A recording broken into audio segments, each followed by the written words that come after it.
Do you want to add shimmer to your projects in a quick and easy way? In this video, I show you how.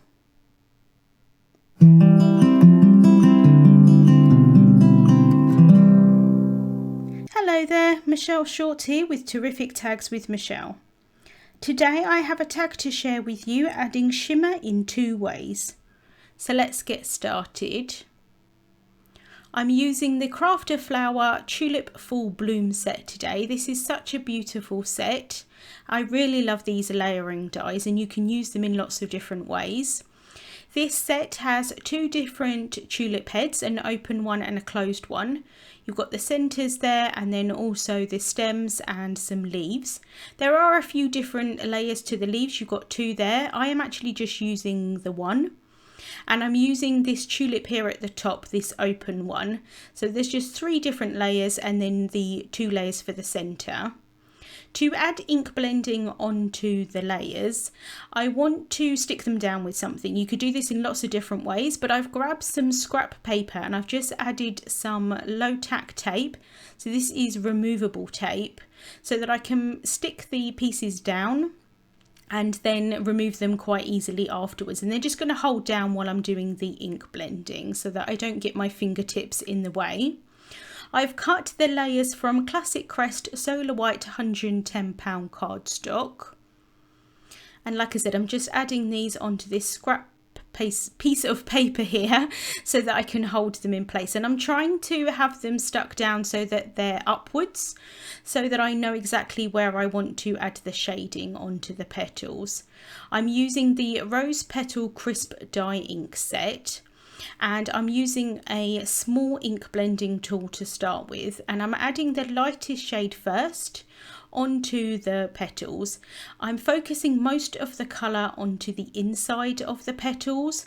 I think that that would be where the darkest shading would be, and then going up to almost white on the tips of the petals.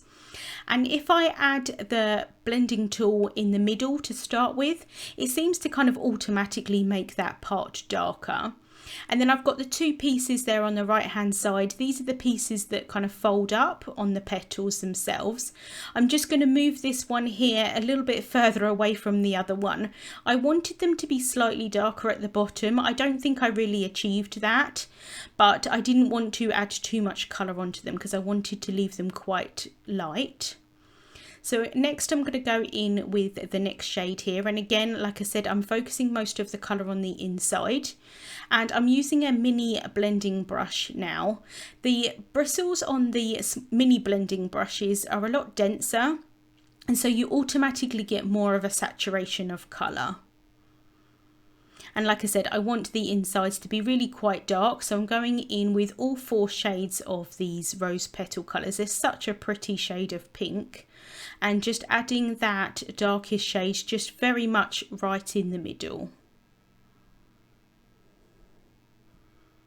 And then I'm just going to add the tiniest little bit onto those petals that fold upwards.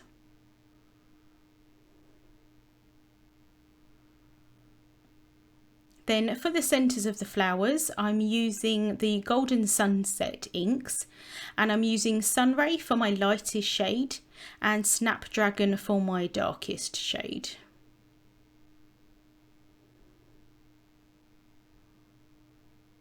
Then I've just done the same thing for the leaves here. I cut all of them out, but I wasn't sure if I was going to use all three. I do just use two in the end and the stem. But it's nice to have a few different options, and I can keep this piece for a later card if I want to. So I'm using the Green Valley inks for this, and I really love these greens because they're quite a vibrant green, but they work with lots of different shades of colour. So I think they work really nicely with the pinks that I used in the petals. So starting off with my lightest shade here, and then I'm going in with the middle kind of shade and then my darkest shade, and these are the three lightest shades in that collection. Again, focusing most of the colour towards the bottom of the leaves because I think that that would be where the darkest is, but I found it easier to have them at an angle. So next I'm going to assemble the flower head here, and I've popped out those pieces in the middle. As you can see, there's kind of like a little arrow, so once you line them both up, you know how to kind of stick all of the flower together. It's quite clever having those little pieces die cut out so that you can make sure that they layer up really nicely together. So I've just added a small amount of liquid glue onto the back of the piece at the top.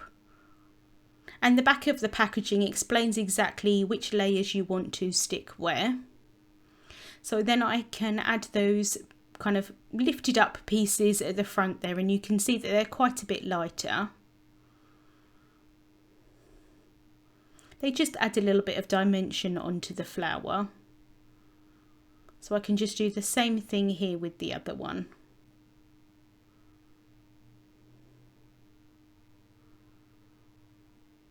And then I can just add those centre pieces.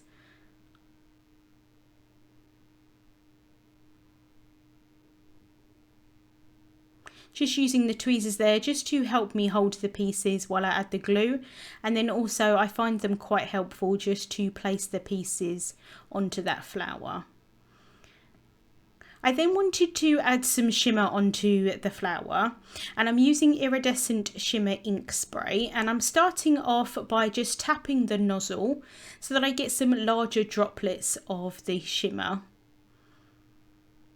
So just going in with the bottle. It depends how much you end up on the nozzle with how much is actually left in the bottle.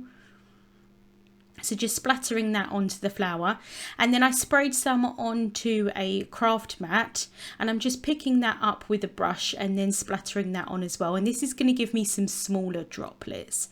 I thought it would kind of look a bit like it'd been raining, and you know, sometimes when it rains on flowers you get those lovely kind of droplets of shimmering water. I always think it looks really pretty on flowers, so I wanted to kind of go for that look. It's quite subtle. The iridescent shimmer isn't sort of in your face, but I think it's a really pretty subtle shimmer. So I've left that aside to dry, and I'm going to stamp my sentiment from the Bold Sentiments stamp set. I'm stamping it down onto some more classic crest Solar White 110 pound cardstock using the Mini Misty here. And as you can see, I already stamped this image, and unfortunately there was a little bit of something on the stamp, so I didn't get a perfect impression. So I'm just trying it again with the Obsidian Pigment Ink, and I got a perfect impression second time around. I'm then going to leave that to dry and cut that down into a strip. I have cut 2 tags from the same white cardstock from the Terrific Tags die set. This is the larger of the tags that's in the set, and I'm adding some glue tape onto the back of one of them, and then I can kind of sandwich those two together.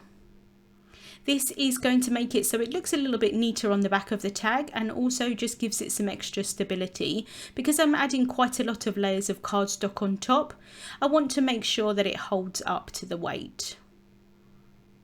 I'm now figuring out where I want all of my pieces to go on the tag. This sometimes takes me a little while, sometimes I get it first time. It did take me a little while for this tag. Once I've figured out where I want everything to be, I can use some more glue tape and adhere that down onto the tag. So I'm starting off with the first leaf here, and as you can see, I leave the other elements in place so that I know really where I want everything to be, and then I can kind of move everything as I go, if that makes sense. So I cut off the bottom of that leaf there, and then just placing everything back on, and then I can add the second leaf. Sometimes if I take everything away, I might not get it in the right place. So again, just cutting that leaf off at the bottom. I find it easier to do one at a time rather than having maybe like 3 layers of cardstock there at the bottom that I need to cut off. So then I can add the stem there as well. And then for the flower head, I wanted to pop it up a little bit. So I've added small kind of little squares of instant dimension foam tape, making sure not to add it onto the right hand side of that petal that's hanging over. And then I can cut off the excess of that stem. I'm then going to add more of the foam tape onto the back of the sentiment that I cut down into a strip. And then I can place that down onto the tag. I'm then adding some twine through the top of the tag. I like to add black twine quite often onto my tags because 99% of the time I use sentiments in either black ink or I white heat emboss onto black cardstock. I find that it's really nice having sort of two elements of the same colour. So I like to bring the black in a little bit more onto the tag with the twine. So I've just tied that in a bow and then I can cut off those tails. And then to finish off and add a little bit more shine onto the tag, I'm adding some antique gold sequins. These are really shiny, very, very pretty sequins. I have to be honest with you though, I'm not a huge fan of gold. I'm probably only one of a very few amount of people that actually are not a fan of gold. But I really love this antique colour and I thought it would work quite nicely with the yellows for the centre of the flower and also those pinks there as well. And this kind of brings a little bit more shimmer onto the card in a less subtle way.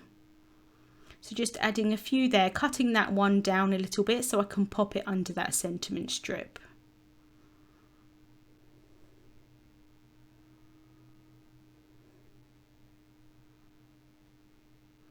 And that is the tag finished for today. You can see that shimmer when it's in the light. I think it's very pretty, that shimmer spray.